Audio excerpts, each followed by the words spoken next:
years since Erik ten Hag was announced as Manchester United's manager. What a 2 years it's been.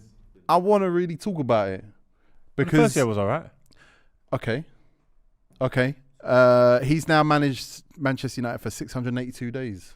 684 by the time this comes out. Marks, when you say it was all right, did you like the football he played as well? He was just working within his means, didn't he? He just wanted to get the job done, get over the line. He got us into Europe. He got us a cup. Because as a West Ham fan, that's one thing as well. Like, shout to them. Things. Our fans don't like the football Moyes was playing. And I'm like, brother, we're winning, and you're going to get someone else in. You're not going to finish higher than we finished. Like, so what are you saying? Yeah, he wasn't working with the best crop of players. I mean, he sacrificed a lot on the style and that to get the results. But, stats and that, like Dan said, they're like bikinis. Big bikinis, take them off. Yeah, it's 2 years. First year was half decent. Second year was terrible. So then let's see what the third year's saying, isn't it? So Mason Mount in the 96th minute, and then still celebrating in the corner. Yeah, I made it 1-1. What was your like reaction? Like how was you feeling? Obviously, when Mount scored, you're thinking the game's done. No, because I'll be honest with you, yeah. When Mount scored, I said, we are the nastiest piece of dirty team. Stanky. That is the scummiest. We're the scummiest of the scummiest of the scum. Felt dirty. I felt nasty. I said, this is actually nasty work. We were horrible the whole game and we were about to take all 3 points. I said, I felt it was devastating for Brentford. Yeah. That happened in the home game as well, didn't it? When McTominay scored last minute. Yes, it happened in the whole game, last second. Actually, scored 2 in injury time as well. Nah, but it was like, I said, when they scored, I genuinely felt upset. It's the first time this season where I genuinely felt upset for the other team. I said, we just did the nastiest piece of work ever. You did all that work and we won and took 3 points. So it was kind of, when they scored, I wasn't really like, I was kind of like, oh, come on, man. But it wasn't like, I wasn't like vexed. I wasn't vexed about it. But I was like, we didn't deserve to get all 3 points. Leach got left in the dust for the Yeah, he did. Mount kept them on side as well. Was crazy as well. Was it Mount? Yeah, Mount kept them on side. It's Wan-Bissaka, bro. I don't know how you got that skin complexion. They look similar. Come on, How you got that skin complexion? Crazy. Maybe my mind. One's got skin fade, one's got dreads. Maybe my mind's gone. Was it Mount? I thought it was Mount that kept him. What did he say? One's got skin fade, one's got dreads. That's Jesse medal. Yeah, one of them actually we kept them on side and then it was Wan-Bissaka. He was like 17 yards behind the line. And the biggest thing, and he's black. he's black as well. Yeah. I don't know why I said Mount. Was he left back? Wan-Bissaka? Yeah. Yes, it was. But anyway, why does he play left back now? Huh? Why is he suddenly a left back? You can't put Dalot right back. But Dalot can play left back. Keep Dalot at where he is playing at his best. Is right back. Yeah. No, but anyways, in terms of the game itself, obviously, we didn't deserve to get 3 points, so it was kind of fitting. Did you deserve the draw? Lindelof got toasted, man.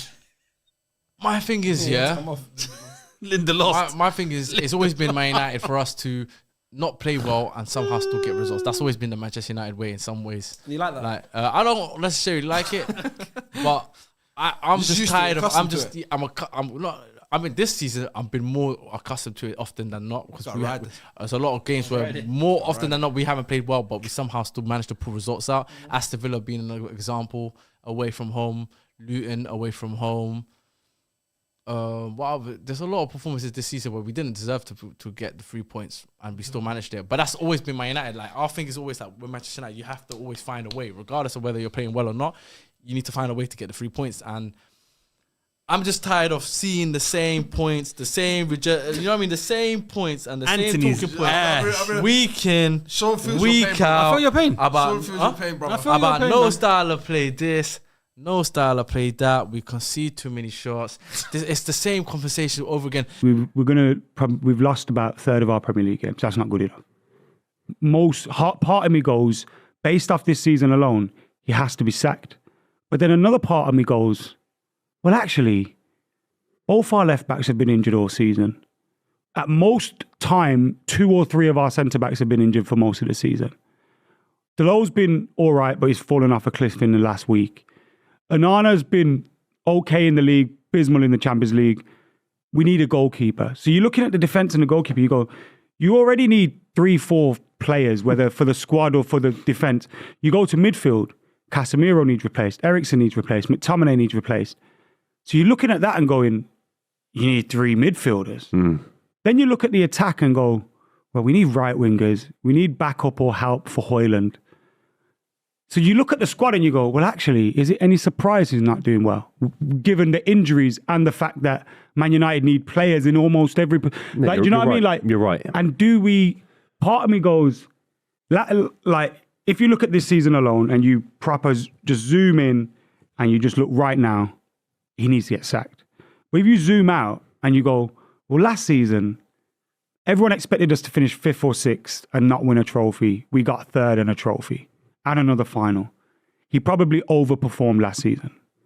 Marginally. This season, he's massively underperformed. Like, if we just had any semblance of form, we get top 4. And maybe we're not having this conversation right now. Because like Spurs have dropped so many points recently. Like, then maybe you go, so this season's been a bad one, last season's been a good one. Did we need to have this season to move forward? Do we need to go through all this to get rid of... But it's not enough, is it? Has it gone too far with him? Like, I think it's gone too far, man. To actually get... Who played against Bournemouth? There are a lot of proper Premier League players. Apart from the defence, he probably had what he would call his ideal midfield and his ideal front three. Yeah, of course. First choice keeper playing, he was shocking, in my opinion. The defence was abysmal. Because you got... But that defence is still more expensive than Bournemouth. Yeah, but they're better than Bournemouth still. It's still better than Bournemouth. Of course it is. I don't know. Maguire wouldn't get in the Bournemouth team. But what would concern me is about the change. Spurs fans are very happy about Ange Postecoglou. Newcastle fans were happy about Eddie Howe. Use Ange Postecoglou as an example.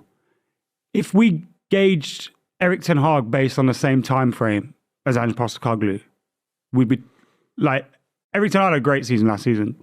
Results based. I thought there were moments last season you weren't good. As Ten Hag this season, which is both their first seasons. There's an issue.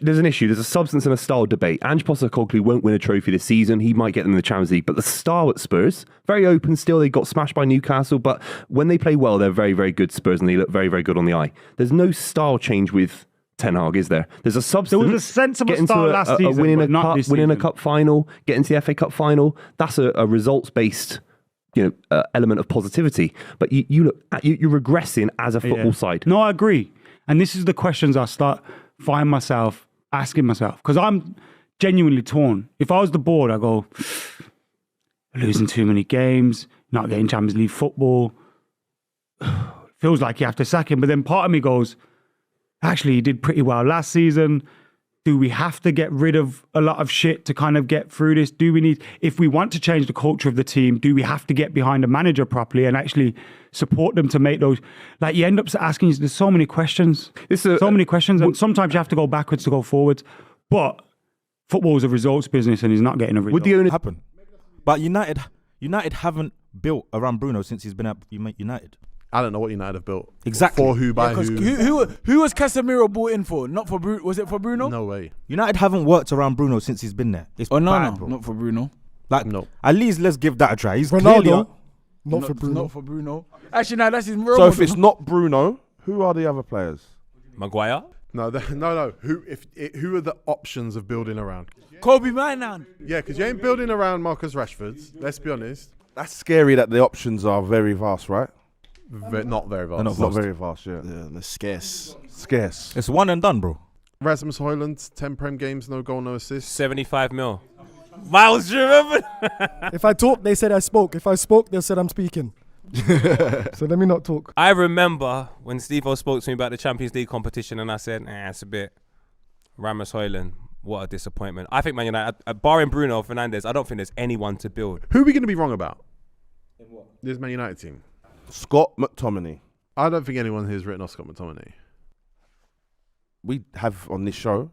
You're hurting our new listeners. Yeah, sorry. Who do you think he can be compared to who you think we think he is? Well, I remember when he was going to go West Ham, and I was very, very, very. I wanted him a lot, and the boys were saying he wasn't even a West Ham player. Does he get into West Ham's midfield? Yeah. Now I've put him over Souček still. He's on a good run of form. What? McTominay will score 10 times the goals at West Ham. Don't do this to McTominay. When I say who we're going to be wrong about here, who's going to show themselves to be a player that could have been built around? Is it Rasmus Højlund? Is it Lisandro Martinez? Is it Mason Mount? Are one of these players going to step up and be that level of player? I feel like everyone hopes Garnacho will be, but I don't think he will. I don't think you like can him, build but I around see him. that. I don't think you build around him, but he's definitely a good player, boy. Not interested in what's No, going on. but but if someone's young, you can build around them, innit? The other option, I guess, is what we mocked a minute ago, and that's Onana. But they're doing it now. Oh, Lissandro. That's the thing. Is Lissandro the one we'll be wrong about? Where we go in 2 years' time, go, wow, this guy's going to be in the Premier League for the rest of his career at the top level. I actually think it's the other way around, and I think we had a honeymoon. Listen, I could be wrong, but I think we had a honeymoon period.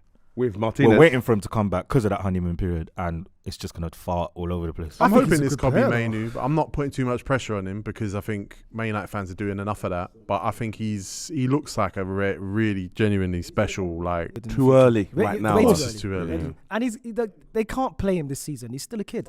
They can't play him. No, they can't play him every game. Every No, they can't. That's why he didn't he play would the burn other out. day. Why can't he play? He's every 18, game? bro. This is Why? high level Because football. he's back from injury. Yeah. Back from a long injury. He'll get burnt out, been bro. back for This a is while, top tier football. You know football. They've been bro. You working play him it. back. They're looking after him. And hopefully that takes the pressure off because, like I say, Man United fans are doing enough of a job putting pressure on him right now that no one else needs to help that. Yeah, he's a future, man. There we go. Here, take the hat off. What a bunch of absolute criminals. I said before the game, yeah? I saw that video. I said before the game, Sort of skip. no mitigating circumstances. I don't care if there's luck involved. I don't care that there's, Casemiro has to play centre back. I don't care what it is. Man United will win this game, which ironically we managed to do. But the players, I'm going to get to the manager in a minute. This has to be proportioned, yeah? The players are absolute disgrace with what they did. For 70-odd minutes, they were professional and they did the job they were meant to do. The problem is, they thought they had the game won. And with the games that we've got coming up and all the different injuries that we have, right, and this is where I do feel for the manager in this specific instance. I'm going to talk about the manager overall, of why he's a disgrace as well. But this bit here, right, if I can't take off Kobbie Mainoo, right, because we've got games coming up, we have to go again on Wednesday. We're 3-0 up against 8th in the championship with 15 minutes to go. If I can't take him off and bring on an experienced player, not one of the youths who's never played before, not one of the kids who could be had like 4 guys on there who never played the game at this level. He didn't bring on them, man. He brought on Christian Eriksen. To keep the ball. To keep the ball, yeah, because we should just be keeping the balls 3-0 up, right? And then Marcus Rashford. Mark is his name. Mark Rashford. He's limping though. What he was doing, played like Mark. What he was doing was ridiculous. That was a good one, Rob. Disinterested, poor performance, moaning. As soon as the going got tough, injured, this, that, and the other. That's the first time I've seen the match-going fans turn. That was the first time. It was Top Reds, bro. Worse. Whatever. Get out. This, that, and the was other. this to you or to Ten Hag? To him, to the players, and then for the mentality of these players to just give it up like that, yeah, that is absolutely shocking. Anthony, when he came on, absolutely disgraceful, awful, and he had the cheek. I only saw that this morning. I thought it was photoshopped. I swear to God, he had the I only saw that this morning. To do that is absolutely criminal. And then overall, with the players, with the manager. The problem is that wasn't an uncharacteristic thing. Yeah, if Man United are usually peppered every week, this is what I'm saying. This isn't an uncharacteristic thing. If Man United, if it was the magic of the cup where it's like, that never happens to Man United. Wow, can't believe that happened. You go, it's just a one-off. Every single week that happens. We've been capitulating against Chelsea. We nearly capitulated against Liverpool. We capitulated against Brentford. We capitulated against Bournemouth. Like it goes on. It goes on. In Champions League, capitulated in big games in there. It's been a thing all season. And when there's no special moments, and when the going gets tough, the players can't revert back to what they've learned in their patterns of play, what they've learned in their style of play. They can't keep calm because those bits are null and void. So all of them are culpable, absolutely all of them. And I was embarrassed as a Man United fan yesterday. I swear to you, Man United tried in every single key moment of the game to throw the game. And they still couldn't do it. You're 3-0 up against 8th in the championship. and you have no game. One player who's just turned 19 goes off, and the whole thing just collapsed like a stack of shit. Absolutely embarrassing. And I was with Coventry fans at the end, yeah? I said, I need to make a conscious effort to try and go into their fans and try and shake as many of their hands as I can. I feel when you come out and it's mixed at Wembley, I felt embarrassed, bro. I felt embarrassed when the goal went in at 4-3. People around me were laughing in our block. We were just laughing. We weren't. No one was like ripping the seat. Normally you'd think people would be kicking the seats, doing a madness. People were going embarrassing. When Onana was time wasting at 3-0 or whatever, someone said to me, "Look at us wasting time against Coventry. That's what we've come to." And then when the goals are just flying in, I swear to you, people weren't even angry. They were just like, this is what we are. And when we scored, the realization, isn't it? Yeah, and then in extra time, when Ellis Sims licked off the crossbar, the other guy shot wide. Bare chances. Yeah, Bare they had chances. chances. And they don't, this is where, away from the manager, you've got senior players who have played at the highest level, who can't keep the ball for 4 passes.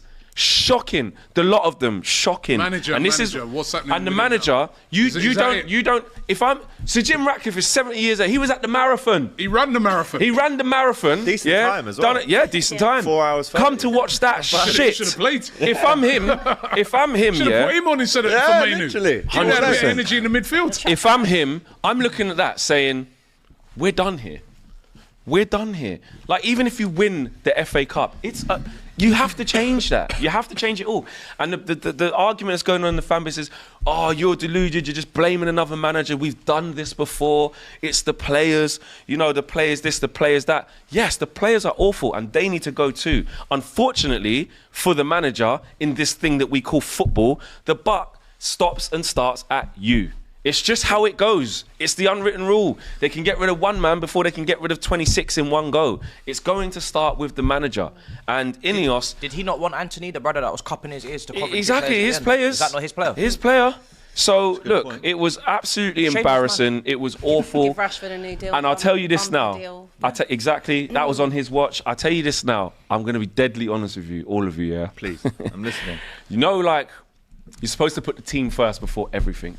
I swear to you, self-preservation kicked in. When it got to 3-2, yeah, in my head, because I knew what was coming. Oh, I knew what was it. I still knew. I knew. I was hoping. I knew. I swear to you, this is me. In my head, I'm going, right, these are the accounts I've got. So I've got Twitter, I've got TikTok thing. I need to remember the passwords because they're getting deactivated. So I'm going to start on the thing. I would have had to remove my whole set. To admit Meanwhile, they're still playing, and this is shameless. And I don't care. 3-2 up. This is what I'm saying, because I knew at 3-3 with the penalty, I was already in my phone just going, right, let's work this out. I need to log in and make sure, because that's going to get deactivated. I said big chest on every form of platform, 100% Man United will win this game. And we did. But even in the way that we won, I still felt like deactivating. That's how bad it was. What do you Shocking. think, Abby? Shocking. Are we saying Højlund's running around only receiving passes from Onana if Postecoglou's the manager, or if Arteta's the manager, or Even if Poch is the manager. Howe's the Let me tell you the truth, yeah. I thought that, especially with the goalkeeper, because I was watching. I had a player cam De Gea last season. Every time he touched the ball, we basically just saying we're gonna give up control of the ball, and just lose possession and stuff like that. And I thought he wanted to play controlled football, so I thought Onana would change everything with the style. He's changed the style, but it's not for the better. It's more to his detriment. Like we're not playing good football in it. The thing that threw me off is it's his own admission that he's come out and said, "I'm never gonna." If they never battered us last year. That is an underrated facet of what happened last season, because last season in the FA Cup, because obviously they scored the penalty. It was a tight game. They were let down by individual mistakes. If this Man United side rock up, that have been a massive part of this season, they underperform for the shirt. They underperform for what Man United represents. Some of their performances in the Champions League, the way they give up for the club. If it is anything like that, they'll get absolutely smashed, and rightly so, because I think a lot of those players do not represent what Man United is all about. I couldn't care less. But you have to look at it as a massive opportunity for for Man United to be in an FA Cup final. Who will show up? That's the big debate. See, this is the thing. I just can't see a world where Manchester United find rhythm to beat Manchester City. I think Manchester City will be inspired by what they've achieved in the league. And look, different teams, and we've kind of done it in this podcast explaining, people were saying we were going to lose 6-0 against Liverpool and stuff like that. Yeah. If you remember when we went into that game, we were going, it's going to be 5, it's going to be 6. You need to be rigid. Horrendous. You need to be and rigid. We somehow managed to do it. 4-2-3-1, pack the midfield. If you can get that defence, counter-attacking football, working as a unit for one game, and that's what it is. It's just one game only. No, I do agree. I do agree. I think that there is. Drag it to a penalty shootout, haven't we? I do agree that cups are always unpredictable. Manchester United as a side, in fact, this season has been terribly unpredictable. There is undoubtedly a world in which Manchester United find a way, find a rhythm, find the answer, dig deep and fight to the death and get there. But it's going to take that, though. But it's going to, it's going to take that. What it's going to take a resilience and a determination from Manchester United that I haven't seen. And then, on top of all that, you're not going to have to be lucky because Man City are going to have to be so off it. Because if they compete, if you dig deep, if you fight, if you really want it, but they fight and they dig deep and they really want it, then they beat you. So it's crazy. So Manu, I think United's spike in form in the second half coincided with Kobe Manu's as well too. So look, man, this year we've been really bad, but he's been one of those bright sparks, and I can't wait to see if United ever gets serious, what kind of team we can surround around him, because he's going to be the heart of this team. No, sure. It's definitely a litmus test going up against a Liverpool press, and obviously first half he did struggle against it, but like you said, second half grew into the game. And then he made and it would have been the winning goal. Yeah. But unfortunately, Wan-Bissaka gave away a penalty. Try to kill him. Yeah, try to take a body that day. Yeah. But we'll take that. Like at the end of the day, sorry to cut you off, but it's like me and Leah said before the game, if you give us a draw now, we'll take it. Of course, we got the draw, but it does feel a bit annoying just for the fact that there was an opportunity to take away exactly, points. exactly. And unfortunately, because of the penalty, it didn't happen. And before the game, you were looking at it like, I want to get away with a point. We just want to get through this. Yeah, we just want to get through this. That's all it is. Without any, it was more about damage control. That's what it was. Yeah. We came into this thinking, even if we lose, please, let's not make it embarrassing. And it must be annoying for you. 5 matches. Brentford 1-0 up, and then they went 1-1. Chelsea 3-2 up. 4-3. And then today, it's like, that's football. That's football. But then he made a good point. Go on. You made a very good point about what, like, at the end of the day, Man United allowed that to be the case, in terms of these marginal. Go on, you say, because you said it perfect. When it comes to the way United plays, it leaves a lot of room for other teams to kind of take advantage of situations. Like I always say at the top level of sport, Arsenal and City for me are the biggest example of it. They close down the margins of other teams having success. Like they make it basically an efficiency game, a stats game. And it's like, okay, every shot you take, we're going to limit how efficient of a shot you can get. So it gets to the point where like it almost feels like one team is playing because the other team, they can't breathe. With United, there's too much of like they leave it to chance in terms of some situations with how open they play, the space between the midfield and defense. The first half, basically Liverpool could play a ball over the top and Darwin Núñez is through on goal. Like that's an issue, and it leaves to the point. No matter how good of a team you play, United could play their best game ever. The way they're so defensive or the way they're so open in defense, it could not even matter. So that's the issue. Yeah. I wanted to be critical of one player in United, actually. Just one. And it's not even to say I don't rate this kid or I don't think he can have a future. But one player the last 3 or 4 games that I can't stop noticing and I'm looking for more from him is Højlund. And I understand Rasmus Højlund is isolated up front. I think it's a tough job for a kid of his age to lead the line for a United team that doesn't create many chances. He's isolated. It's a tough job.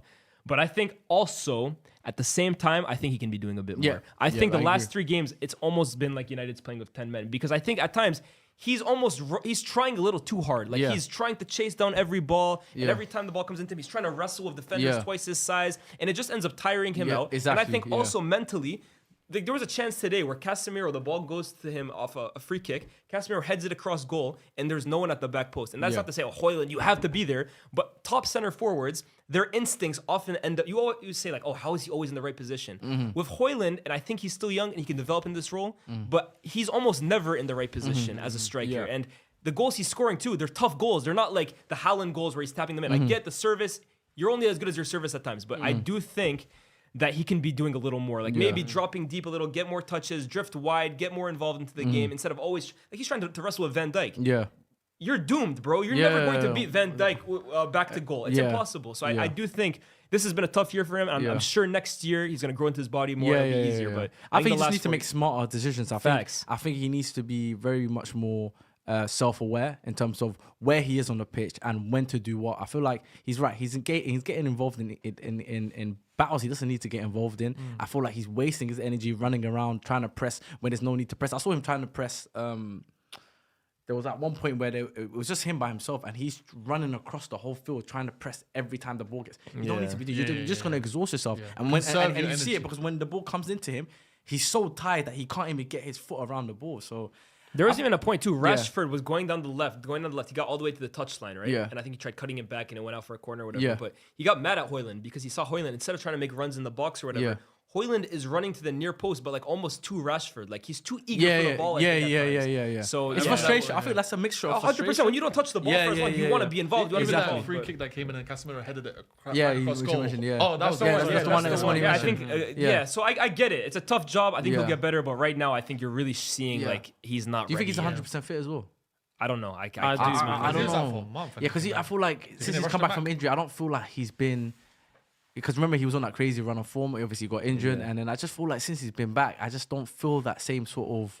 I don't know. Maybe I'm making excuses for him, but I just feel like he hasn't really been the same. Because he was on a good stretch of form. He was on a great stretch. He scored 6 and 6. I think is a record. But even the goals he was scoring, they were like incredible goals from an individual point of view. It's not like well-worked goals where he's just kind of tapping it in. Like the goal against, what was it, West Ham, where he like goes left, goes right, goes and then bangs it. And then there was one against Luton as well too. Where, like they're not really like goals you want to have as a striker in terms of like sustainability. Yeah. So again, and here's another thing too, right? To give to his credit. Yeah. It's the same thing with Garnacho. These kids are 19 and 20. This is where you'd ideally want an elder statesman as a striker, so that when Højlund is going through these runs, you can bring on an older guy and he'll play. Højlund has to play every game, no matter whether he plays good or bad. Yeah. That's tough. It's true. It's true, man. That's true. Yeah, playing every game. Yeah. But